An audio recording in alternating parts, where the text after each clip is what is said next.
میا منډی د ضلع مومند یو ځل بیا هغه صنعتي او تجارتي مرکز شو چېرته چې د پښتونخوا انرژي ډیولپمنټ ارګنایزیشن په تعاون سره د سولر سیسټم یعنې شمسي ګریډ سټیشن قایم شوی او د تیر یو کال نه د میا منډی بازار کاریګرو او دکاندارانو ته بجلي او رڼا ورکوي چې بیلونه یې هم د وابډې د بجلۍ نه کم دي. دا تقریبا موږ سره 120 کیلو واټ ټوټل ګریډ دی. دا دې کې 280 کیلو واټ بیک اپ دی موږ سره، مطلب بیټرۍ نه چې څه ته وایي د یا ورځ کې کار کول یا ماښام پورې کار کول. دې بازار کې موږ 45 میټرې لګېدلي دي او په دې کې داسې ترتیب دی چې په یو میټر باندې تقریبا 2 3 دکان هم پېشته دی.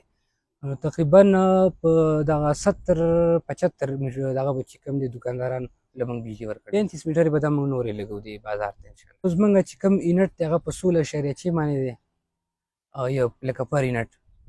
بجلي چې دی سهار 8 بجې باندې موږ سټارټینګ کېږي، بجلي سټارټ کوو او د ماښام 6 بجې پورې. د میا منډی سولر ګریډ سټیشن سره د تیرو 15 کالو ولاړ روزګار یو ځل بیا روان شو. مستریان او لوهاران د بجلۍ د تلو یا راتلو فکر نه آزاد خپل کارونه ترسره کوي.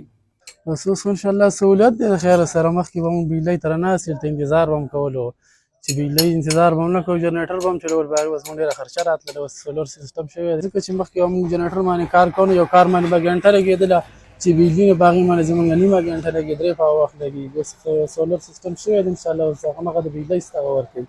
دې نه علاوه د الکترانیک مرمت دکانونو کې استادان د میا منډی بازار سولر ګریډ سټیشن یو لوی نعمت ګڼي ځکه چې د دوی مزدورۍ نه علاوه ګاګ هم د اوږد انتظار د فکر نه خلاص شوی. یې ډېر سهولت دی ځکه چې مخکې به بجلي راتلله 4 بجې به نو 4 ته بار سړی انتظار نه کوو. اوس دا بجلي چې کومه ده دا سهار راشي د ماښامه پورې نو موږ ته هم پرې ډېر سهولت دی او ګاګ ته هم پرې سهولت زیات دی ځکه چې کار ایډوانس زر کېږي. هغوی خو سټپلیزر او یو پی ایس چې کم دی دا په جنریټر نه چک کېږي، د هغې ولټیج ګډ وړي که نه او د دې ولټیج هر څه برابر دي نو په دې باندې موټر هم چک کېږي، سټپلیزر هم پرې چک کېږي، موټر هم پرې هر څه پرې چک کېږي، یو پی ایس وغیره ټول هغه په دې باندې کار کېږي.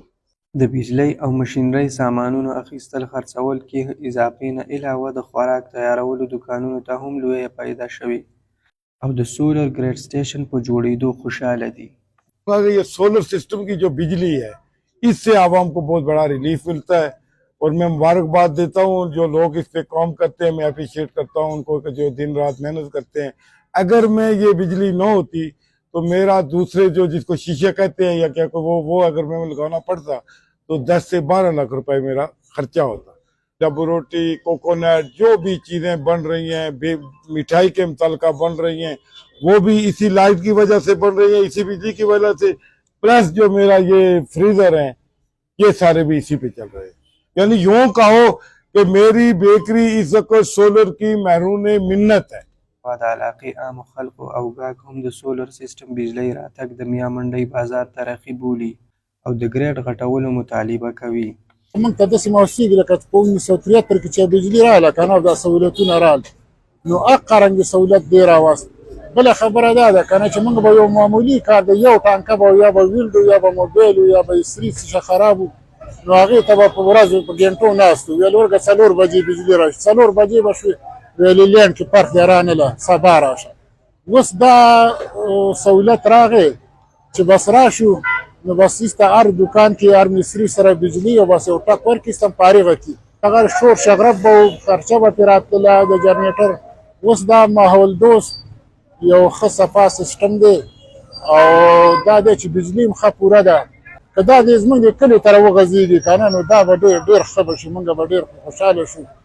د قبایلي ضلع مومند میا منډی بازار کې د پیډو سیسټم ګریډ سټیشن د ماحول دوست بجلۍ پیدا کولو یو کامیاب او ارزانه تجربه ثابته شوې او د عوامو د طرفه مطالبه کېږي چې داسې سولر سټیشن هر لوی بازار او عام کورونو دپاره ځای په ځای جوړ کړی شي. د مومند ډیجیټل دپاره وجاهد سعید مومند، میا منډی بازار، ضلع مومند.